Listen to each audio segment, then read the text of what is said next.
So Spencer gave me some feedback that he thought it would be good to leave lots of time for questions. And so I'm going to make sure to do that. But I want to help you guys know what questions I might be able to best answer. So I will fill in a little bit about my background that Spencer didn't mention.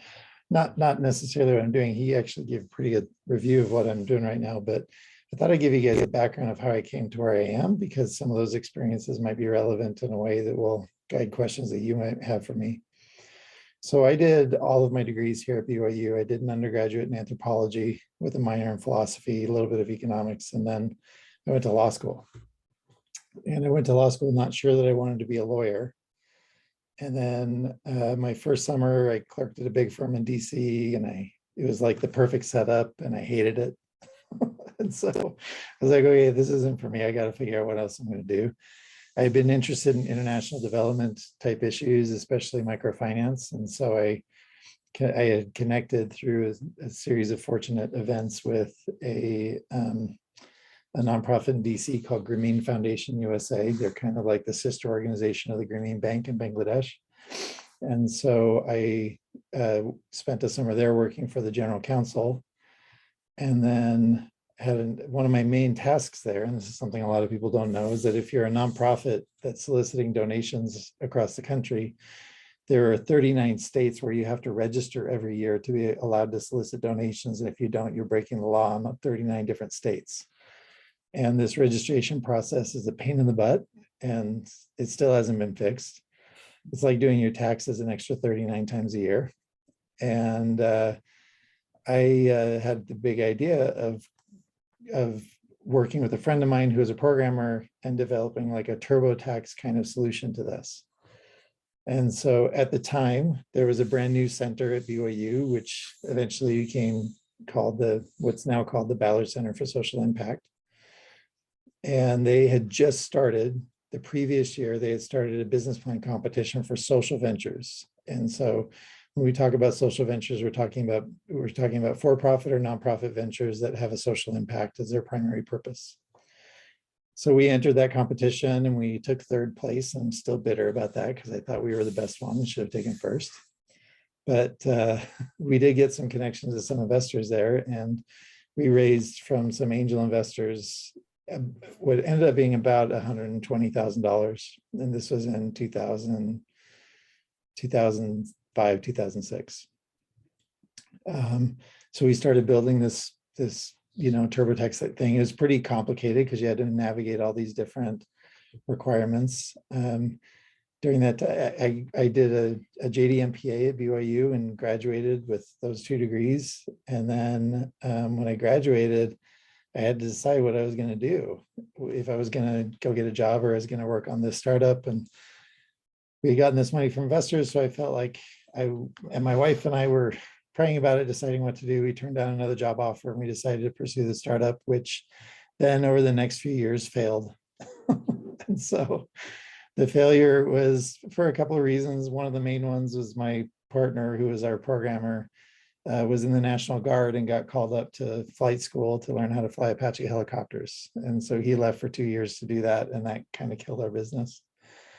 During that time anyway, and this just shows how unexpected a career path can be. I was asked to teach a class here in the MPA program as an adjunct, like a nonprofit law kind of class. And I taught that and loved it. And then they gave me an ethics class to teach, and I taught that and loved it. And then after 5 years of teaching as an adjunct, I got hired full-time as a teaching professor. And I've been doing that now. I've been full-time now for 11 years teaching here at BYU, and I love it. It's really fun. I want to share that experience about the failures so you have it on your radar, because you may have questions about that. And then the other thing is, during the time I've been teaching here full-time, like Spencer mentioned, I've been affiliated with the Ballard Center. And up until last year, I was the director for the Social Venture Academy, which is a social venture startup resource for students at BYU. And if any of you have a venture that you want to start, I strongly recommend you do it while you're still a student.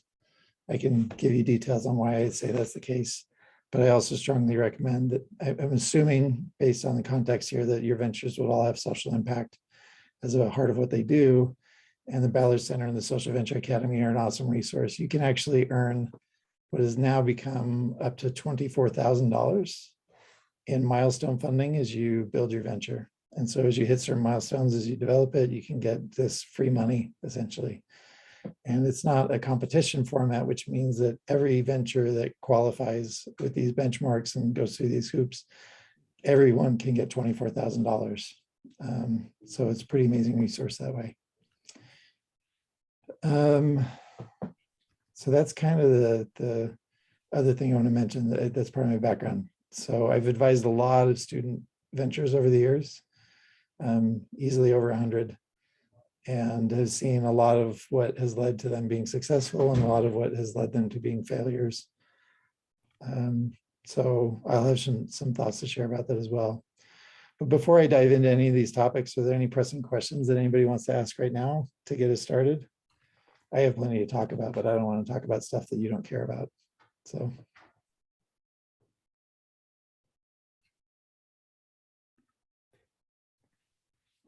Okay. I think one question I have, Aaron, and maybe you'll address this, and maybe, but I always wonder, like, you know, how big is the educational technology space? So that's kind of where our expertise is a lot, is educational technology. We have lots of ideas usually in this program about how to do educational technology better. How profitable is this space? How you know, is this a space worth dabbling in? You know, that's a question I have sometimes as a someone myself. But anyway, there might be other questions that other people have too. So that's a great question. So Spencer, Lauren looked this up the other day, and I'm trying to remember what the number was, but I want to say in ed tech this past year, there has been something like 45 billion in venture funding that went into ed tech as a category. I know that's not the right number, but I want to say it's in that ballpark. And so when we talk about venture funding, we're talking about a wide range of things. It could be anywhere from like an angel investor at the really sort of base level, putting in $100,000 all the way up to, you know, a Series B round of $25 million. And so there's quite a bit of money going into ed tech right now. A lot, not just sort of traditional education, meaning like K through 12 and university settings, but also a lot of workplace learning. And now that people are working remotely, there are even more sort of opportunities and companies jumping at those opportunities to take advantage of learning through remote work, which is an interesting challenge for a lot of reasons. So, yeah, so did I answer your question? So it sounds like this is a potential, I mean, yeah, sounds like there's could be opportunity here if we wanted to, if we had ideas or something. For sure. It's a big and really interesting space. And there is a lot of opportunity, not just for financial success, but also for impact. I would say that the biggest challenge that I've seen over the years with ed tech startups is finding a way to sell that doesn't involve really long sales cycles. And let me explain what I mean by that. Fundamentally, sales is the heart of every company. I mean, it has to be a beating heart of everything. If a company can't sell, it doesn't really matter what it's offering. And that's assuming it's for profit, but there are a lot of nonprofit ed tech startups too that they still sell something as part of what they do. In fact, this is a common misconception of nonprofits. If you include healthcare, which most hospitals and healthcare systems are nonprofits in the US, earned income accounts for 72% of all nonprofit revenue. And even if you take healthcare out of it, it's still like 48%. Like most nonprofits earn their money by selling things, goods or services. And that's true in the ed space as well. And so, I mean, it's not that surprising if you think about it, because universities charge tuition, for example. And so, so sales has to be kind of the beating heart of any good startup, including an ed tech startup. The challenge with ed tech is you're dealing with public schools and universities where they have pretty constrained budgets. They get fixed a year in advance, at least a year in advance, if not years in advance, you know, based on some like strategic planning by a school board, for example. And so it takes a long time to get yourself as a line, as a budget item in a school's regular operations. That's not to say it's impossible, but it is a challenge both K through 12 and at the university level, getting yourself into a regular budget cycle. And it takes a long time to do that. Over the years, we've had a lot of BYU students doing ed tech startups, and hands down, the biggest challenge for them has been the length of the sales cycles involved. Hey, Aaron, could you just define what a sales cycle is really quickly? Sure, yeah. So a sales cycle is from the time a customer first has an encounter with you, whether it's through your marketing or a conversation or whatever, through the time that you close and you're actually getting paid. And so that sales cycle is everything that goes in between. And with ed tech, there's a lot of having to talk to people and give presentations, and then the people that you're selling to have to go off and convince somebody else to give them money to buy it. And so you often are not even doing the direct selling. It's often you're empowering somebody who's selling their boss or school board on whether or not they should buy your thing. And so there are ed tech companies that do direct sales, meaning they don't sell through, they're selling directly to their direct customers. So like a student or a family is buying the product rather than a superintendent or a university administrator. In rare cases, you can sell directly to professors, but at the university level, but professors don't have huge budgets for that kind of stuff typically either. So, so the companies that are in it for the long haul are the ones that are really good at developing, these relationships that lead to convincing, that they're really good at showing that they're solving key problems and creating opportunities that the school or university cares deeply about. What are the questions you guys have about that part? I hope that's not discouraging to you. Is that discouraging to you to hear that? Mm-hmm. Yes. Okay. I think Emily's right. It is. And it's interesting you say that, Aaron, because it's so true. Like I think about it, a lot of the students know that I do work in micro-credentialing, which involves kind of an entrepreneurial kind of a thing sometimes. There's products that are associated with it. And I feel like, man, I can sell it to students, I can sell it to faculty, but who I need to sell it to are university administrators. And anyway, there's this like kind of this third party that, and you're right, I sell it to the faculty, but then they have to go convince their department chair or their college dean or there's somebody to want to do it. And, so it's interesting. Yeah. And so there are ways to deal with this. So to rescue your hope and faith, Emily, I'll give you some, I'll recommend some strategies that work. So one of them is, well, first I'll say this, there are a lot of investors that specifically target ed tech. And so that's really common in the startup space to see certain investment groups targeting specific topic areas. And so there are quite a few venture firms out there, venture funders out there who target ed tech, and they know this really well. So they understand that these are long sales cycles. And so they will invest anticipating that it's going to take a few years before you start making real money, which is nice because it means that they're patient with you and realize that, it takes a while to do that. There are also salespeople who essentially specialize in this. Like a good friend of mine, Daniel Bird, this is what he does. He's an ed tech salesperson. And he's worked for multiple companies, and he has all kinds of K through 12 administrators that he can get on the phone with immediately because he's built up relationships with them. And so one of the ways you grow your company is you find these people, and there are a lot of them out there. And so you can network through LinkedIn or other resources and essentially find your way to the specialized people who are good at sales, and incorporate them into your business model and your approach to this. That said, you should anticipate on doing sales yourself.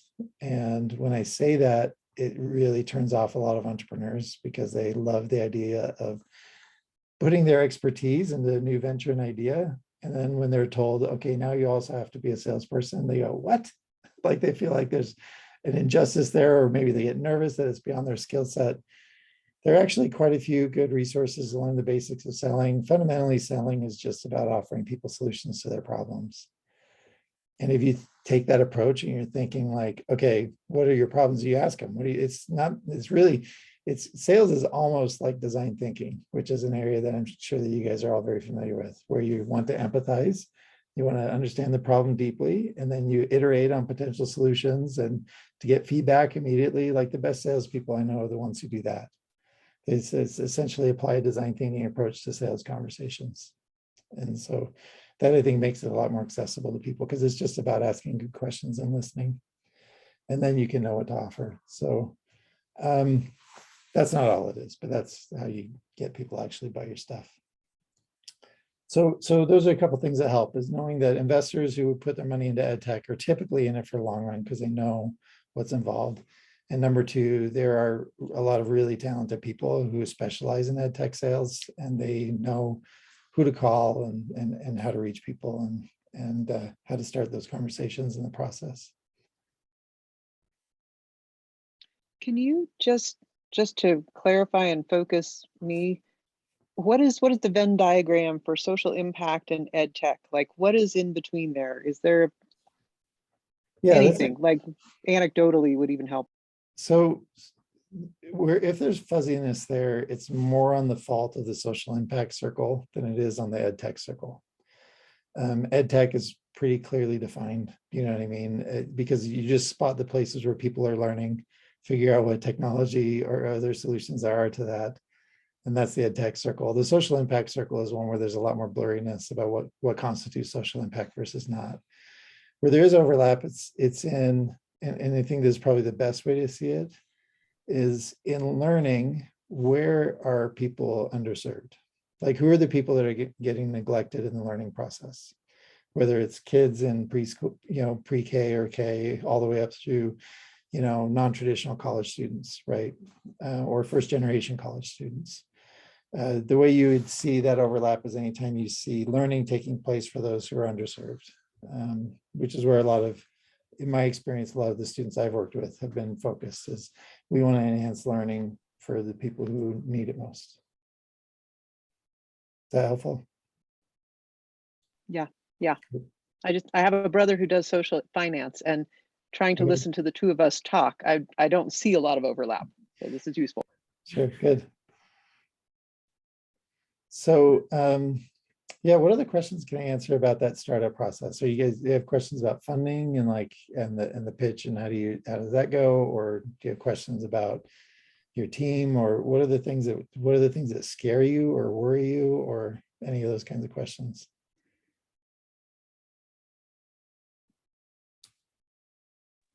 I think those are all really good ones. If you wanted to hit those in order, I think would be Okay. would be pretty good.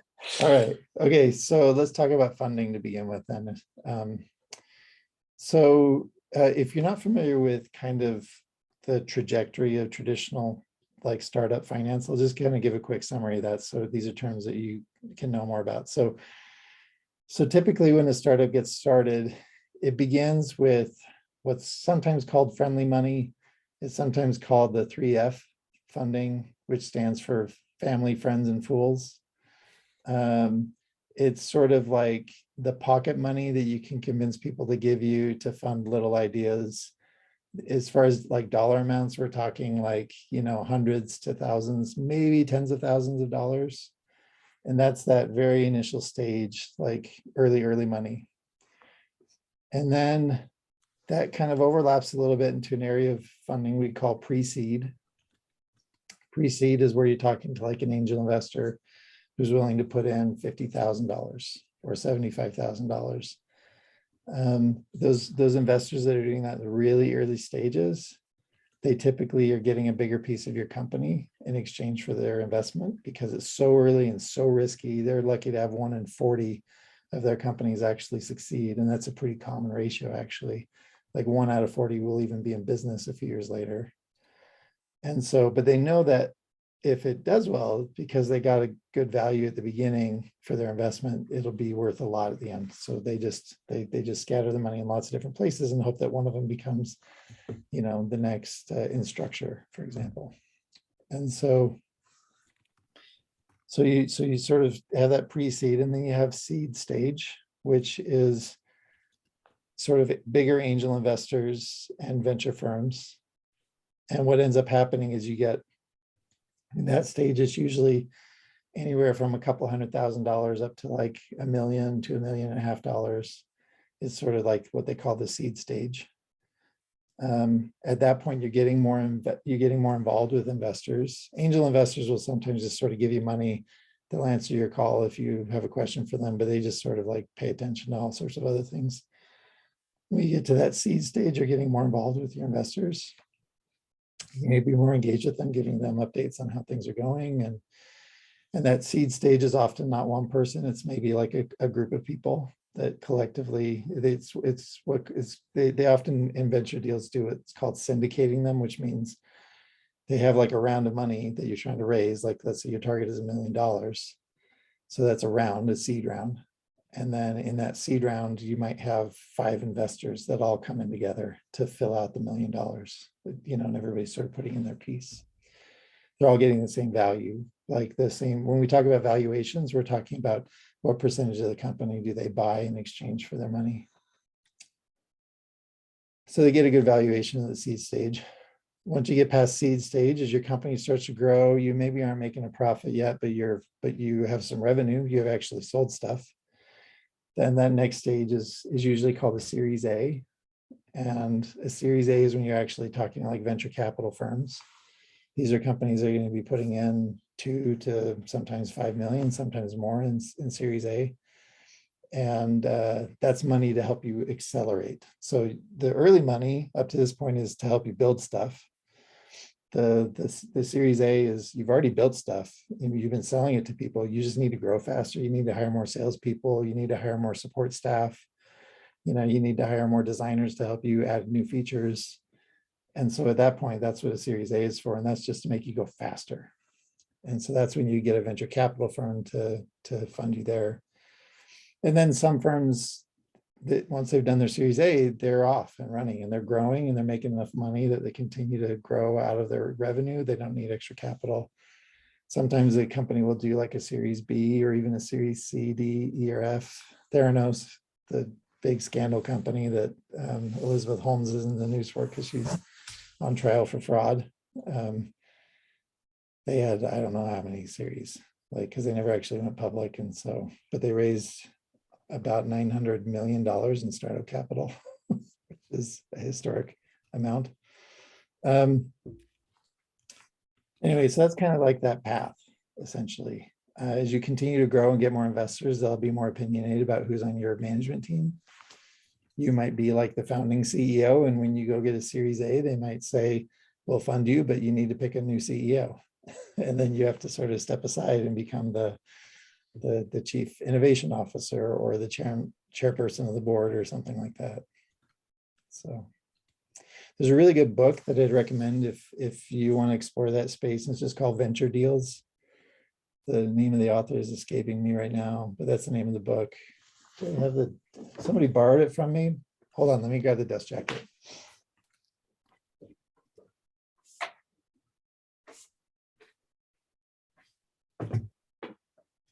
So this is the book, Venture Deals, and it's by Brad Feld and Jason Mendelson.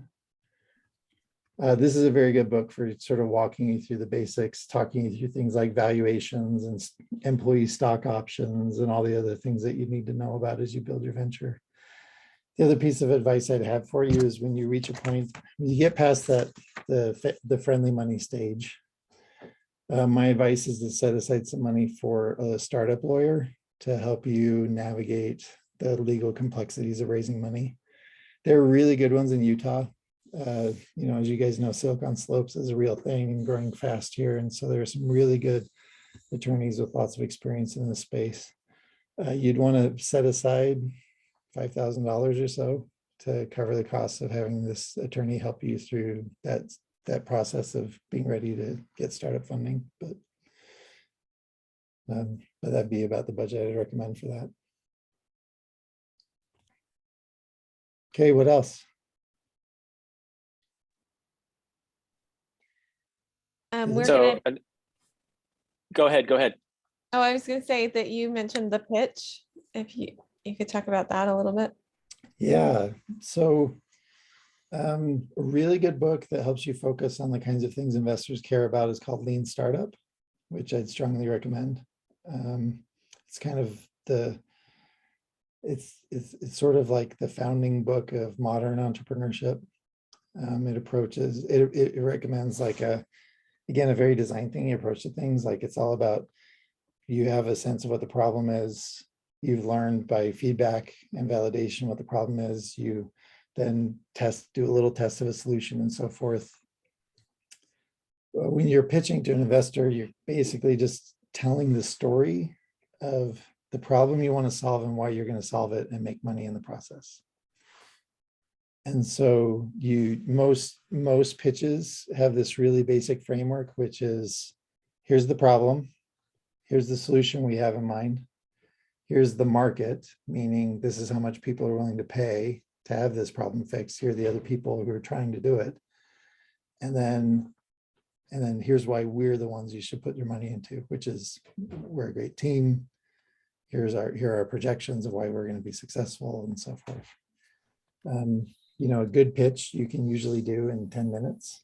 And then that's enough time usually to lay out the framework of who you are and what you're trying to accomplish. And then it just gives the investors lots of time to ask questions. That model is the same model for the elevator pitch. I don't know if you guys have ever learned about or heard about elevator pitches. It's called an elevator pitch because it's the amount of time you have riding in an elevator to tell an investor about your idea. Right. So how can you, in an elevator ride, tell them what they need to know?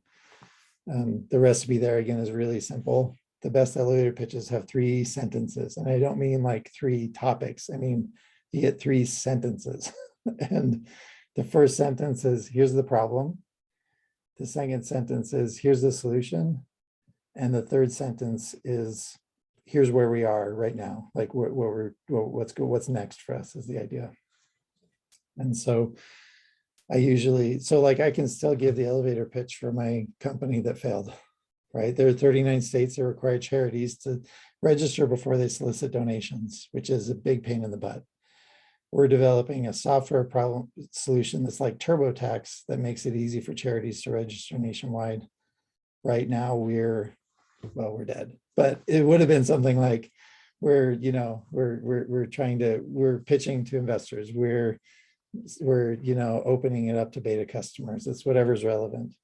The key, you did a good elevator pitch if you've told them just enough that they start asking smart questions, which is really your primary goal. You don't want to tell them more than they need to know. This is a really common flaw that I see in entrepreneurs.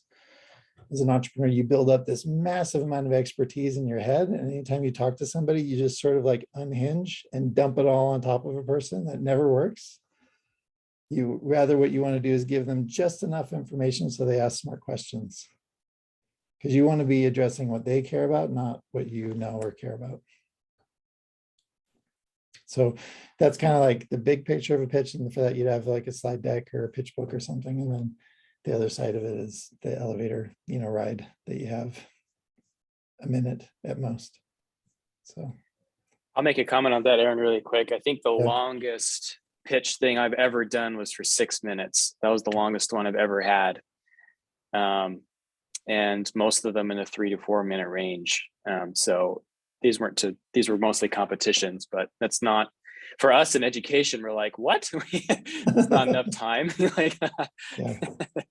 And so a comment I made last class was in regards to pitching is, like kind of what you talked about, like we want to dump everything because we're used to teaching, we're used to explaining, we're used to elucidating and conceptualizing and those kind of things. So what advice would you have for us who are really good explainers to use those skills or repurpose them or throw them out if need be to become good pitchers? Yeah, that's a great question. So it all comes from being able to do elevator pitches well and practicing that. Because well, 2 things. So there's that, which is just forcing yourself to get very sparse and spare in the way you describe what you're doing. And elevator pitches are good for that. So the Social Venture Academy, for example, has an event every semester. They call it the Ideas Showcase, where they have students come and pitch their social venture ideas to a crowd that just sort of wanders through the garden court for 2 hours. And we incentivize the crowd to come in by saying, hey, if you come and listen to at least 3 ventures and show that show your stamps that you listen to each of these 3 ventures, you get free ice cream. So we get, in those 2 hours, it's pretty typical to get 400 students or others to sort of mill through. What's amazing about the experience for the students is they end up giving 200 to 400 elevator pitches in a 2-hour time span, which is just killer. I mean, like, if you have to just do this over and over and over again, you start learning how to be more economical in your wording. You start learning how to highlight words that resonate with people. You start learning how to use metaphors that help people figure it out right away. Like in my elevator pitch for my company that failed, you guys notice I used TurboTax as a metaphor, right? Rather than me having to explain, we're building an online navigation system that helps people coordinate deadlines, blah, blah, blah, blah, blah. Instead, I can just say, it's TurboTax for charity registration. And like, all of you just get it immediately, you get it. And so the first tip I'd have, Spencer, is just practice a lot. I mean, and I'm not kidding, practice with your loved ones or friends or roommates or whoever, practice in front of the mirror. And I'm not kidding about practicing in front of the mirror. I mean, like, actually stand in front of the mirror and time yourself and see how quickly you can tell a good story. So that's item number 1 for feedback. The second one is, do you have an instinct to talk or listen? And if your instinct is to talk, you need to dial that down and dial up your instinct to listen, and practice being a better listener, asking questions with the intent of finding out answers. That improves the pitch experience dramatically, because if you've been talking too much, like I've been doing this whole time, you realize, oh my gosh, I've been talking too much. And you're like, I have no idea what they're thinking right now. I got to find that out. I'll say this, the strongest predictor I've seen over the years of advising all different student ventures, the single attribute that is the strongest predictor of a venture succeeding, the one that most likely indicates that they're going to do well, is that they're good listeners. It's not that they've sort of unlocked some idea or they have this secret market recipe that everybody uses. Like, there's nothing like that I've seen over the years that's consistent. The most consistent signal of success that I've seen is that they're really good listeners, meaning they'll actually stop and go, I want to make sure I understand you right. Can you describe that again? You said this, help me understand what that means. Because a lot of entrepreneurs, when they face critics, like a potential investor, they get their ego tied up in it. They get annoyed or frustrated when they're getting critical feedback. They feel like, oh, these dummies don't get it. It's never true. They're not dummies. And if they don't get it, that's not their fault, it's yours. And so the best venture teams are the ones that have just exceptionally good listeners. So I think that improves your pitch, and I think it helps you dial down talking too much, Spencer, is thinking like, how do I listen? How do I know what they're thinking? How do I find out what they care about? I was just going to chime in there, and then Spencer, you can go, but also Marianne posted an interesting application of this for church. But I was going to say that the 3 things that you said every pitch needs to be, that is, I think, so relevant in so many things outside of even just entrepreneurship. That happens to be the 3 things that I tell my writing students. I teach a writing class, a literature review class. Those are the 3 things you need to have in your introduction. Like on the first page of your literature review is, where are we at? What's the problem? How do we fix it? And here's what I'm going to do about it. In this paper, this is what I'm going to do about it, kind of thing. And that's good writing. That's just good everything, it sounds like. Yeah, I like that. And Marianne, I do agree. That's a good comment, like elevator pitches. In fact, it makes me wonder, teaching. So I'm a pre-SCORM advisor right now. Like, when we're teaching youth in the church, we just hate this dead air. And I just wonder how much better Sunday school or, young women's, young men's experiences would be for youth if the teacher just sat there awkwardly for 3 minutes until one of the youth finally speaks up and says something. So.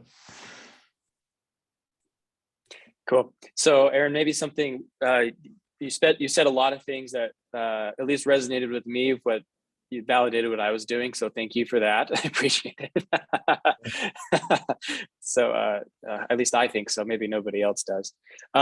But we've been doing the lean canvas a little bit, so it's very focused on getting customer feedback and seeing the problem from their point of view, and then the leading to that high value concept, right? That analogy, right? The TurboTax for startup or for nonprofits, right? Yeah. So that bigger picture of product market fit is something we've been thinking about a little bit. What thoughts do you have with product market fit, and especially with ed tech kind of things where it's kind of a little interesting space? Yeah, that's a great question. And I'll try to make sure I answer it specifically for ed tech. One of the challenges in a lot of markets is that the people spending the money are not the ones who benefit from the money being spent. And that matters when you're thinking about product market fit, because it really means you're dealing with two sets of customers instead of one. It's a really common mistake to be thinking about your end user exclusively and primarily, and thinking, I'm going to solve these problems for the end user. I'm going to interview the end user. I'm going to beta test on the end user. I'm going to engage with the end user and get their feedback and comments. And I'm going to plaster their feedback, their glowing feedback on my slide deck when I pitch to investors. And unless end users are also the ones with budget control, unless they're also the ones who are actually spending money, you'll be operating with this massive gap because you've ignored this entirely other set of customers, which are the decision makers with the finances. And so when you're thinking product market fit, you have to think about not just who benefits from the product, but who's the one who actually buys it to begin with. And the buyers, especially in highly bureaucratic spaces like ed tech, the buyers are almost always separated from the end users. The people who are controlling the budgets are not the people who are going to be using the product. So I'll give you an example of this. I have a friend who he's actually selling off this startup right now. It never got very big, but they're selling it to a company who's going to take what they've done and bake it in as a feature to this bigger product that they have built. But these guys essentially built a way for sort of like danger signals of students who are underperforming or maybe having personal issues surfacing to school counselors. And so the basic idea is, a teacher in a high school is going to be tracking attendance. And they're also going to be tracking grades like in Canvas or whatever other LMS they're using. Well, the problem is, unless a counselor is actively going into each of these courses for their given students, they may not be able to see right away that a student is struggling until it's well deep into the struggling process, right? Like they've got 3 Fs in a class in their 3 classes, and that's now we come to the attention of the high school counselor, and it's getting dealt with, but it's getting dealt with probably a month and a half to 2 months later than it should be. These guys built a machine learning tool that will plug into whatever LMS they're using to look for signals of poor performance or flags of like personal issues, and then that all gets funneled up to a school counselor quickly. It's a cool idea, right? I mean, imagine if school counselors are being fed real-time data on students and the ways that they might be struggling. And they just had a really hard time selling it because school counselors, turns out, have that much budget or that much budget for purchasing products like this, especially a product that has to be implemented across an entire high school and their LMS and tech layer. And so they had a hard time selling it. The way they were successful in the end was they were able to build this as a feature set, as technology that could be implemented as a feature set into a bigger tech layer that high schools are accustomed to. And so this got baked in, and their end user work was successful enough that they convinced this other company to buy it. So now it's a feature of a bigger software product. But so there was some product market fit there, right? In the sense that they found this pain point for high school counselors. They figured out a creative way to address it. But in the end, their only success strategy that worked was selling their business off to some other company, because they had this whole other problem of decision makers, being separated. the ones controlling the budget being separate from the end users. So what I would recommend you do in the early stages is don't neglect the decision makers in your validation process, right? As you're going through the lean canvas and thinking about product market fit, you got to be talking not just to the people who are using the product, but also the people who are buying it, and understand what their problems are, understand what their needs are, what their decision process is, get a really good sense of how that works so you know what you're in for if you want to sell the product. Is that helpful, Spencer? Is there anything else I should address or do you have questions about? Oh, that was really good. I thought. It's that way in workplace learning too, you guys. And this is a space where we work a lot with merit leadership. We sell trainings to organizations and other sorts of learning resources that relate to ethics as a skill. Like that's our message, is that ethics is actually a skill set that can be developed through practice. It's not just about being a good person. It turns out having good character is not enough. You need skills to go with it. And so that's our message. We feel like it's a really compelling message. Everybody who experiences our content is really high on it.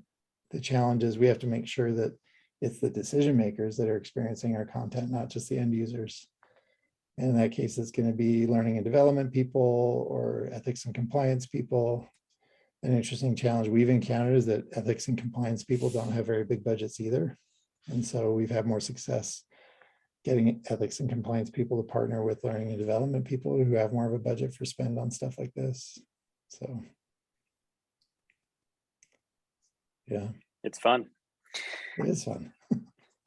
So let's see, we're rounding down on time. Do you guys have any other questions? It doesn't look like it. Aaron, can you just tell the story about that one investor that we had? Yeah, oh my Just gosh. because I think it's a funny entrepreneurship story that everybody should hear about. I don't know. It's kind of fun. I don't know if any of you guys have seen Jerry Maguire. But I think I've only ever seen pieces of it, but there's this famous line from it, "Show me the money," that like people use all the time. So we were raising a kind of pre-seed seed round starting this last year. We're still we actually just kicked it off again this year, or I mean in the last month. But so we got introduced to a guy who had apparently built a tech startup to assist rental management, like it was rentals, like apartment rentals. And he built this company and sold it for I don't know how many millions. He did really well personally because he sold it relatively early before they brought on many other investors. And so, we were told that he had made about $11 million off of this, and now he was trying to become an investor himself, which is really common. It's really common to see successful entrepreneurs after an exit will then become investors next. We had several meetings with him. He was a great guy, really encouraging, loved our mission, not just our financial projections, but also, our purpose, which is to create more ethical organizations and people. And so he committed to $500,000, which we were just delighted about. And so we actually, even at that point, we had gotten several verbal commitments from him. And we then got him paperwork. So we got him actual documents, had another conversation with him. And he said, "This is great. I've got everything I need. I'll get back to you tomorrow morning." This was right before Memorial Day, actually. So the tomorrow morning was Thursday. Thursday came and went. We didn't hear anything from him. Friday morning, still nothing. He had said mysteriously, "I have to talk to my partners." And we're like, "What partners? We didn't know you had partners." And so Friday, still nothing. The Memorial Day weekend goes by. Monday, Tuesday, Wednesday night at 10 o'clock, I get an email from him saying, "Hey, thanks. I've talked with my partners. We're going to pass." To summarize, this is by multiple verbal commitments saying, "I'm in, I'm excited, I can get you money right away." Came to find out he had done this with at least 3 other companies. He basically lied to all of us. One company, he even signed the investor documents. So he was legally committed and then he ghosted them. stopped responding to emails, texts, phone calls, just never replied anymore to anything, even though he had made a $500,000 commitment to that group as well. So it was a crappy day. I didn't sleep all night. It was miserable. I was like, man, why'd you send this at 10 o'clock at night? How am I supposed to go to sleep now? And so we had to figure out how to tell everybody, because we had told everybody we've got a commitment for this $500,000. We did end up raising 250,000 in the next 2 months from some other investors we've been talking to, and then we hit pause on fundraising and kicked off a bunch of stuff with that money. So, yeah, the one thing that was supposed to be my salary. Didn't it was. Yeah, Peter said that. Objections. Yeah. Anyway, but I think Spencer probably asked me to tell that story just because it makes it all feel real, I guess. There's ups and downs. You just got to talk to lots and lots and lots of people and be willing to ride through the bumps, because it's not for the faint of heart, is for sure the case. Cool. Well, we're about out of time. Any other questions or anything that we can pull up?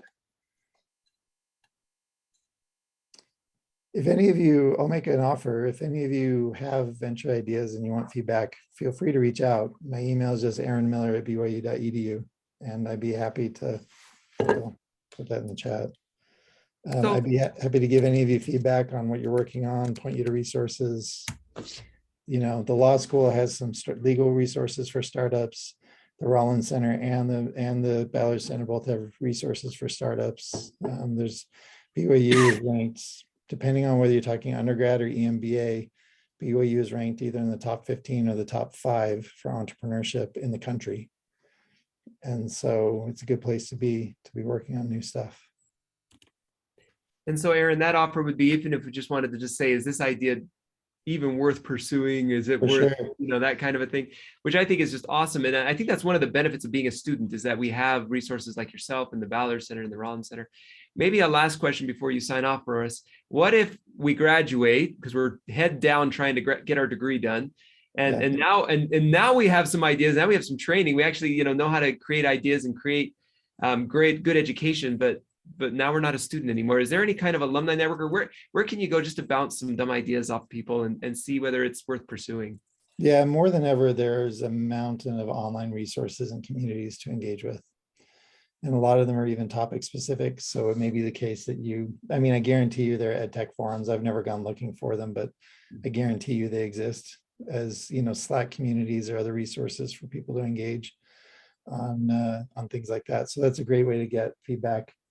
Being an alum pretty much keeps the door open for any of your former faculty or any other professors for that matter. I have BYU graduates reach out to me all the time. One time I had a guy who was, I kid you not, like 75 years old, who came into my office, and I don't know how he got referred to me. And he brought me this sealed FedEx envelope. And I was like, what am I supposed to do with this? And he said, just open it. It was for effect, was the reason. And I pulled out this piece of paper, and it was basically regenerative braking for electric cars. He thought it was a novel idea, and I had to break it to him that it was not novel. It was actually existed in Priuses that people were driving around every day at the time he came to meet with me. He didn't believe me, so I actually had to send him to a friend of mine who was a retired engineer who had a Prius, and he actually showed him how regenerative braking works. So that was an awkward conversation. I'm sure it won't be anything like that if any of you reach out to me. But yeah, online communities, and obviously if you graduate from here, BYU faculty are generally happy to talk with you. So I have a random story about that. Do you guys know the chirp wheel? It's that yoga wheel thing that people use. I'm talking like about cracking your back in a more healthy way. Yeah, it's like this big wheel, and you do yoga with it. And so the founder actually, what he did to validate that his idea was good, because it was kind of funky, it's kind of didn't have a good network in the yogis, or whatever. He literally just built one, took some pictures of it, and put it on a website and sold it. And he sold 50,000 of them. And then he gave everyone their money back and said, sorry, we're delayed. And then he went and built it. That's terrible. Yeah, just But there's an easier way to do that. And you In a say, more we're honest taking way. pre-orders, Okay. right? That's a little sketchy maybe, but you can say, you can sell pre-orders to validate your idea. Does that make sense? Like you can put it up and just see if people buy it. We'll buy a pre-order and then you can go from there. It almost seems like if you said it was out of stock, it might make it seem like this is a highly marketable thing. Out of stock. Yeah. Oh, I'll get in Yeah, on my order then. Let's all remember Elizabeth Holmes right now, who sold a blood testing machine that never actually worked, and she's on trial for fraud. So let's keep that in context. But no, I agree that actually purchasing intent, the best way to get it is to actually get people to attempt to purchase it. Well, isn't that kind, and we need to let everyone go, but isn't that kind of the idea behind Kickstarter, right? Is this, Yeah. how much, how many people will actually commit some money to the idea that we would make this, you know? So. Yeah. All right. Well, thank you, Aaron. I mean, No pleasure. I can't talk about this kind of stuff. And I feel like it's good for us to know about it. Students, by the way, if you do want to bounce ideas once you're an alumni, our alumni group on Slack, we do have entrepreneurs on there. And so join our Slack channel. And if you get ideas afterwards, you could bounce ideas off of our alumni. And so thank you, Aaron, also, and for the work you guys do for the students that are here and helping us with our work here as students. So yeah, you too. Some of my favorite things I've seen over the years in student ventures have come out of my K school. So there you go. Awesome. Okay, so thank you, Aaron. okay. The rest of you, we'll see you guys on Wednesday. Bye, everyone. Yep. If anyone has questions, I'll stay on for a couple minutes about Wednesday. So happy to do that for you.